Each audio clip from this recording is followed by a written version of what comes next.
আসসালামু আলাইকুম।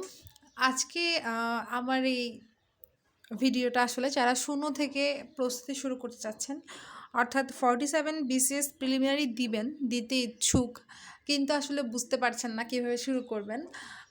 বা আসলে কেউ পড়েছেন 2 to 10% শেষ করেছেন কিন্তু আসলে এখন এই টাইমে এসে পাজল হয়ে গিয়েছেন যখন আসলে সার্কুলারটা হয়েই গিয়েছে। তো মেতে পরীক্ষা হবে সম্ভাব্য সময় মে। তো অনেকেই আসলে এই সময় এসে বুঝতে পারছে না যে রিটেন সহ কিছুটা পড়ে রাখবো নাকি প্রিলিটাই কভার করব, বা আসলে আমি পারবো কি না পারবো না। এই এই যে ফিলিংসটা এটা আসলে খুবই বাজে, যেটা আসলে মাথাকেও অনেক বেশি স্টাক করে দেয় এবং আসলে অনেক বেশি পাজল লাগে যে মানে কোনটা করার ঠিক বা কোনটা না ঠিক, বা কি 48-এর জন্য পড়বো কি না এটাও মনে হয়, রাইট? আবার যেহেতু 4বার বিসিএস দেওয়ার একটা বিষয়, তো আমি আমি নিজেও নতুন অনেকটা কিছুটা কভার করলেও আসলে আমি ওই সেম পাজল হয়ে গিয়েছিলাম। তো এখন নিজেকে একটু বের করে আনার চেষ্টা করছি। তো আমার কাছে মনে হয় যে a new start can fix your life. মানে হচ্ছে আমি যদি নতুন করে সব কিছু মাথা থেকে ঝেড়ে ফেলতে পারি যে আমি কিছুই পড়ি নাই, মানে আমি একদম কিচ্ছু পড়ি নাই, আমি জাস্ট শুরু করছি। একবার ভাবেন তো, আমরা যখন এসএসসি বা ইন্টারে ছিলাম আমরা কিন্তু সারা বছর, যারা একটু ফাঁকি বা সারা বছর পড়তাম না, পরীক্ষার আগের কয়েকটা মাস 2-3 মাস খুব পড়তাম, রাইট? তো আসলে এরপর আমরা একটা ভালো রেজাল্ট কাট করতে পারতাম। তো ওভাবেই মনে করেন না যে এটাও একটা আমাদের এসএসসি পরীক্ষা, হ্যাঁ? এভাবে যদি মনে করা যায় অনেকটা মাথাটা একটু ফ্রি লাগে। আমার তো এইটাই হচ্ছে, মানে আমার কাছে মনে হচ্ছে আমি এইটা চিন্তা করেই মাথাটাকে একটু ঠান্ডা করতে পারছি। তো প্রথমেই আমার কাছে যেটা মনে হয় যে সাবজেক্টগুলো একটু অ্যানালাইসিস করা, যে কোনটাতে কত মার্কস এবং কোনটা পড়তে আমার থেকে ইন্টারেস্ট লাগে, কোনটা আমার থেকে খুব বিরক্ত লাগে, এটা একবার আইডেন্টিফাই করতে পারলে অনেক কাজে দেয়। তবে এটা আসলে অনেক বেশি সহজ না আসলে। সিলেবাস এখানে যেটা কথা, সিলেবাস দেখতে হবে। তো সিলেবাস দেখা কোনো কঠিন বিষয় না, এখন বিভিন্ন ডাইজেস্ট এবং হচ্ছে ওই জব সলিউশনেও থাকে সিলেবাস। প্রশ্ন ব্যাংক নিলে অনেক অনেক প্রশ্ন ব্যাংকের সামনেও থাকে। প্রশ্ন ব্যাংক বলতে আমি বিসিএস এর যে প্রশ্ন ব্যাংক ওটাই বলতেছি, জব সলিউশন পড়ার দরকার নাই আমার কাছে মনে হয়। তো তারপর যেটা সেটা হচ্ছে, এটা তো গেলই আমাদের উইক জোন স্ট্রং জোন আমরা দেখবো। 1 নাম্বার এটাই কাজ, যে আমার কয়টা সাবজেক্ট আছে। যেমন হচ্ছে ধরেন আমাদের জন্য একদম নতুন যে টপিক সেটা হচ্ছে ইংলিশ লিটারেচার, হ্যাঁ? কারণ হচ্ছে যারা ইংলিশ লিটারেচার স্টুডেন্ট তাদের কাছে এটা ভালো লাগবে এবং এটা ওদের স্ট্রং জোন। কিন্তু আমরা যারা ইংলিশ লিটারেচার স্টুডেন্ট না, তাদের জন্য এটা একদমই নতুন একটা টার্ম। তবে আমার কাছে যা মনে হয়েছে যে বাংলা সাহিত্য থেকে ইংলিশ লিটারেচার পড়া অনেকটা কনসাইজ, ওকে? তো আপনাদের কাছেও মনে হবে যদি একবার একটু দেখতে পারেন বা একটু প্রশ্ন নিয়ে ঘাটাঘাটি করেন আর কি। তো তারপরে বলবো যে বিসিএস এর যে বিগত প্রশ্ন 10 থেকে 46, লাস্ট তো 46তম বিসিএস হলো, এটা একটু দেখা। প্রথমে একদম 10 থেকে নিয়ে বসবেন না, 35 থেকে 46তমটা একটু দেখার চেষ্টা করবেন, ঠিক আছে? কারণ 35 থেকে 200 মার্কসের পরীক্ষা শুরু হয়েছে, এর আগে 100 মার্কের পরীক্ষা ছিল। তো প্রশ্ন বিশ্লেষণ করার মাধ্যমে আপনি কিন্তু হাই ভোল্টেজ টপিকগুলো জানতে পারবেন। হ্যাঁ, হাই ভোল্টেজ টপিক বলতে আসলে যেই টপিকগুলো থেকে বারবার প্রশ্ন আসে। ধরেন বাংলা ব্যাকরণে শব্দ থেকে প্রশ্ন আসে, প্রতিবারই আসে। বানান থেকে প্রশ্ন আসে, প্রতিবারই আসে। তারপরে আপনার ধ্বনি বর্ণ থেকে প্রশ্ন আসে, সমাস থেকে প্রশ্ন আসে, হ্যাঁ? তারপর তারপরে বিভিন্ন গ্রন্থর লেখক, যেমন ধ্বনি বিষয়ক গ্রন্থ, ব্যাকরণের গ্রন্থ লেখক, এইসব নিয়ে প্রশ্ন আসে। তো এগুলো ইম্পর্ট্যান্ট। এখন আবার নতুন করে না উচ্চারণের স্থান নিয়ে প্রশ্ন আসে, রাইট? তো এগুলো আসলে যে আসতেছে বারবার, এগুলো যে হাই ভোল্টেজ টপিক, এগুলোতে একটু মানে মনোযোগ দেওয়া। যেমন সন্ধি থেকে প্রশ্ন আসে, প্রত্যয় থেকে প্রতিবারই প্রশ্ন আসে। তো এগুলো আসলে মাথায় রাখা, বা এই যে হাই ভোল্টেজ এগুলোই আগে শেষ করা। আপনি যখন প্রশ্ন বিশ্লেষণ করবেন তখনই আপনি বুঝতে পারবেন যে কোন আসলে টপিকগুলো হাই ভোল্টেজ বা কোনগুলো থেকে পড়তেই হবে। মানে একটা টপিক পড়লাম, আমি এক নাম্বার ইনশিওর করে ফেললাম। ওগুলো আসলে আইডেন্টিফাই করাটা অনেক বেশি ইম্পর্ট্যান্ট। তো আমি এখন একটু করে দেখাবো কিভাবে আসলে প্রশ্ন বিশ্লেষণ করতে হয়। যদিও এটা আসলে একদম যারা নতুন, আমিও নতুন, বাট আমি বলছি একদম যারা শুরু করছেন, মানে আজকে তো 9 ডিসেম্বর, আজকে থেকে যারা শুরু করছেন। হ্যাঁ, অনেকেই আসলে শুরু করছে না হয়তো আজকে থেকে, কিছু আগে থেকে শুরু করেছে। তবে আমি মনে করছি শুরু করেন নাই, আজকে থেকে শুরু করছেন, আমার সাথে শুরু করছেন। তো আজকে প্রশ্ন বিশ্লেষণে আজকে থেকেই আপনার শুরু হোক। ভালো করবেন, আমি এটাই আশা করি আর কি। তো আমি একটু করে প্রশ্ন বিশ্লেষণটা দেখাবো। তবে তার আগে একটা কথা বলি যে আসলে হঠাৎ করে একটা প্রশ্ন ব্যাংক ধরে নিয়ে বসে যাদের একদম আইডিয়া নাই যে কোন কোন টপিক আছে বা কি আছে, কত থেকে কত নাম্বার আসে, তারা আগে ওই যে সিলেবাসটা দেখবেন কত নাম্বার আসে ওটা একটু দেখে নেবেন। আর যদি মনে হয় যে প্রথমে আমি কনফিডেন্স দিতে হবে, মানে অনেক বেশি কনফিডেন্স বুস্ট করতে হবে নিজের মধ্যে, আর মানে এমনভাবে নিজেকে একটা কনফিডেন্ট মানুষ বানান যে আমি পারবো, তারপর হচ্ছে প্রশ্ন ব্যাংকটা নেন।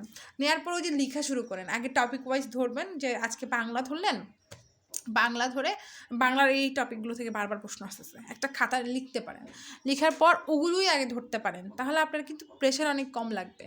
হ্যাঁ, তো আমি আজকে একটু করে এখন প্রশ্ন বিশ্লেষণটা আপনাদেরকে দেখাবো। এই যে এটা হচ্ছে প্রফেসরসের একটা প্রশ্ন ব্যাংক, 46 পিসেস পর্যন্ত এখানে আছে। তো আসেন আমরা প্রশ্ন বিশ্লেষণ করি। 46 বিসিএসের এই প্রশ্নটা দেখেন, বাংলা ভাষায় কোন স্বরধ্বনি উচ্চারণকালে জিহ্বা উচ্চ অবস্থানে থাকে? তো এটা হচ্ছে 46-এর একটা কোয়েশ্চেন, এটা আনসার হচ্ছে এটা মানে রস্য উ। তো এখন আমরা একটু ব্যাখ্যা করি। বাংলা ভাষায় রস্য উ স্বরধ্বনি উচ্চারণকালে জিহ্বা উচ্চ অবস্থানে থাকে। উচ্চারণের সময় জিভের উচ্চতা অনুযায়ী, জিভের সম্মুখ পশ্চাৎ অবস্থান অনুযায়ী এবং ঠোঁটের উন্মুক্তি অনুযায়ী স্বরধ্বনিকে ভাগ করা হয়। এখন আপনি এই যে সাধু ভাষাগুলো পড়ে যদি আসলে প্যানিকড হয়ে যান তাইলে তো হবে না, আপনি এটাকে আপনার নিজের ভাষায় নিয়ে আসেন, এত কোনো কথা নেই। কথা হচ্ছে আপনি চার্টে চলে যান, চার্টে কি বলছে এগুলো পড়ার দরকার নাই, তো চার্ট দেখবো আমরা এখন। এই দেখেন এখানে মূলত উচ্চারণের স্থানটাকে বোঝাচ্ছে। আপনি আগে সব বাদ রস্যই উচ্চারণ করেন। হ্যাঁ, রস্য ই, রস্য ই, আপনি যেখানে আছেন আপনার চোয়ালটা দেখেন একটু উপরে উঠে গেছে যখন আপনি উচ্চারণ করছেন রস্য ই, এবং দেখেন একটু সামনে চলে আসছে, আপনি ফিক্সড থাকেন, ফিক্সড থেকে আপনি উচ্চারণ করেন রস্য ই, আপনার চোয়ালটা সম্মুখে এবং একটু উপরে উঠে গেছে, রাইট। এবং আপনার মুখটা কিন্তু হা হয়ে যায় নাই, আপনার মুখটা কিন্তু মানে একটু চুপসে আছে, মানে যে খুলে যায় নাই, মানে রস্য ই, ই মানে ওই যে আছে না আমরা যখন খিটে থাকি মুখটা মানে হা করি না, ওই যে যখন বলে না স্টেজে গেলে কেক খাওয়ায় বা যে মুখটা খুলে নাই, একটু করে খুলছি আর কি, না লজ্জা লাগে বেশিটা, এরকম হইতো না ছোটোবেলায় আমাদের। তো ওটা হচ্ছে খিটে থাকে আর কি, মানে পুরোটা খুললাম না, ওটা হচ্ছে সংবৃত, সংবৃত মানে মুখটা হা না, মুখটা একটু মানে একটু বন্ধ বন্ধ, সংবৃত আর কি, মানে পুরোটা খোলা না, এটাই হচ্ছে সংবৃত। এবং যখন রস্য ই বলছেন আপনার কি হচ্ছে সম্মুখ এবং উচ্চ, এবং যদি আপনি বলেন রস্য উ, দেখেন তো উচ্চারণ করেন রস্য উ, আপনার চোয়ালটা কি হচ্ছে একটু পিছে চলে যাচ্ছে না, প্রথমত উপরে উঠেই যাচ্ছে, নর্মাল আপনি ফিক্সড আছেন উচ্চারণ করেন রস্য উ, আপনার একটু উপরে উঠে যাচ্ছে কিন্তু টোনটা পিছনে চলে যাচ্ছে, কিন্তু আপনার কণ্ঠস্বরটা পিছন দিকে চাপ দিচ্ছে এবং আপনি একটু উপরে উঠে গেছেন। তো এইটাই হচ্ছে উচ্চ পশ্চাৎ, রাইট।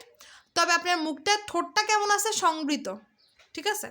ঠিক তেমনি উচ্চ মধ্য হচ্ছে এ, মানে উপরে উঠছি বাট খুব বেশি উপরে না, রস্যই থেকে রস্য থেকে একটু কম উপরে উঠছি বাট একটু মিডিয়াম মানে আছি, এ, ঠিক আছে।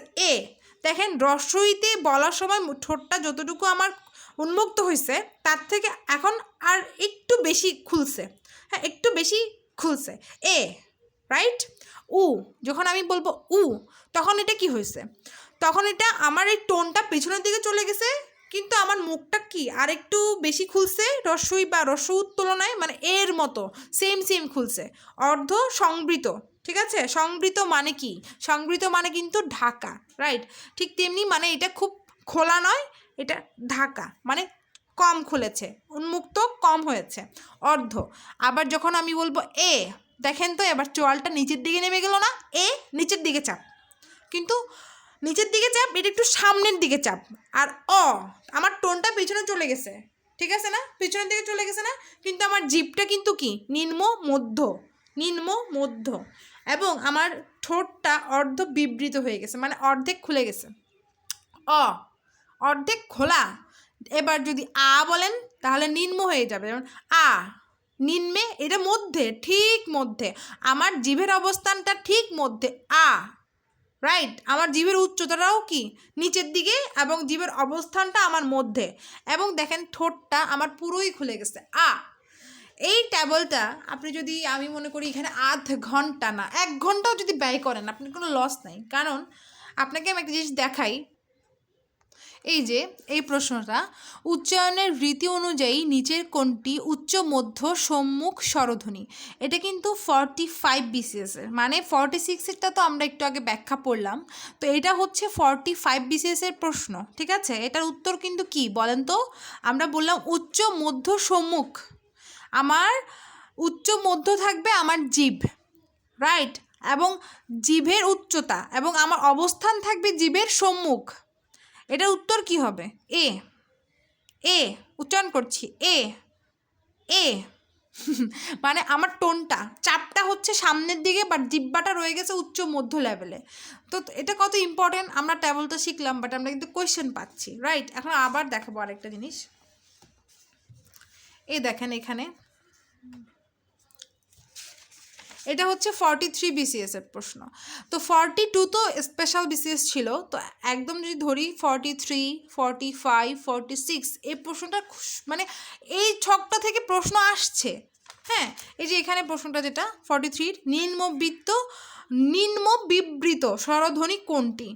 তো এই যে বিবৃত লাইনে কিন্তু 2টা, ঠিক না। এখন নিম্ন বিবৃত, মূলত বিবৃত শব্দ তো একটাই আছে, তার মধ্যে আবার নিম্ন, এখানে একটা অপশন বলে নাই মধ্য। মধ্য না বললে কি হয়েছে, নিম্ন বলে দিল, বিবৃত বলে দিল, কি হবে বলেন তো, আনসার কি হবে? এটা হবে আ, আ, হ্যাঁ আ। এটা কিন্তু আমার জিভটা নিম্ন, জিভের অবস্থানটা মধ্য এবং আমার ঠোঁটটা বিবৃত। বুঝতে পারলাম? প্রশ্ন যদি এমন আসে যে মধ্য বিবৃত কোনটি, হ্যাঁ সেক্ষেত্রেও আ হবে। প্রশ্নটা এবার কি আমি কি বোঝাতে পারলাম যে বিশ্লেষণটা কি বোঝাচ্ছে, যে একটু 19-20 করে দিবে, প্রশ্ন একই উত্তর একই, একটু বিশ্লেষণ করে যদি আমরা পড়ি তাহলে কিন্তু একটা প্রশ্নের বিশ্লেষণ থেকে আমরা অনেকগুলো প্রশ্ন কভার করে ফেলতে পারি। তো এটাই আসলে প্রশ্নের বিশ্লেষণ। আমরা আবার ফেরত আসলাম 46 বিসিএস এর প্রশ্নে, যেটা প্রথমে আমরা ব্যাখ্যা সহ পড়লাম। যেমন দেখেন এখানে বলল 2 নম্বর প্রশ্নে, বাংলা শব্দ ভাণ্ডারে অনার্য জাতির ব্যবহৃত শব্দ কোনটি। হ্যাঁ, তো অনার্য কারা, যারা আসলে আর্য না তারাই তো অনার্য, রাইট। এখন আর্য কারা, আর্যরা তো আসলে যারা ভারতীয় উপমহাদেশে এসে মানে আমাদের ভাষাটাই বদলে দিল, আমরা ভারতীয় আর্য ভাষায় কথা বলা শুরু করলাম। তো এর আগে যারা আসলে ছিল মানে আদি অধিবাসী, তারাই তো হচ্ছে অনার্য বাংলাদেশের, তাই তো। যেমন কোল, মুন্ডা, তো এই যে এই শব্দ, এটা কিন্তু খুব বেসিকের প্রশ্ন, হয়তো এখান থেকে আসে না, প্রশ্ন আসে কোনটি দেশি শব্দ, কোনটি বিদেশি শব্দ, কিন্তু এবার এটা আসছে। তো আমাদের মূল টপিক তো শব্দ, আমরা শব্দ যখন পড়বো তখন শব্দের কি একটু বেসিক পড়বো। যেমন এই যেহেতু এই প্রশ্নটা আসছে, আমার মনে হয় যারা একটু বেসিক যাদের ছিল তারা এটা পেরেছে, এটা খুব কঠিন প্রশ্ন না। তো এখন যখন আমাদের প্রশ্ন অনার্য জাতির ব্যবহৃত শব্দ থেকে আসছে, তাহলে আমাদের কি দেখতে হবে বলেন। এখন আমাদের দেখে নিতে হবে যে এই যে কোল বা মুন্ডা ভাষার শব্দগুলো আমাদের একটু চোখ বোলাইতে হবে, ঠিক আছে না। যেমন হচ্ছে পেট মানে উদর, তামিল ভাষা, 20 মানে 20, বলি না 20 টাকা 20 টাকা, হ্যাঁ এটা হচ্ছে কোল ভাষা।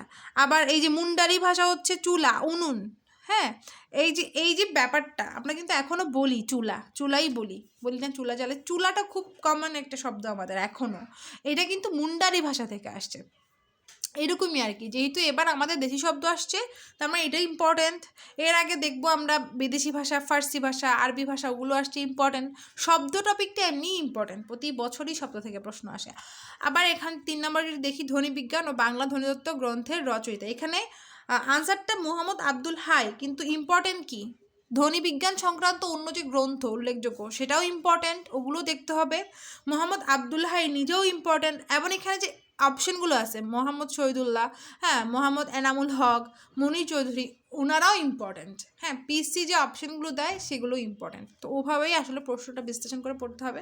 এটা আসলে সময় সাপেক্ষ, তবে আসলে এটা খুবই ইফেক্টিভ।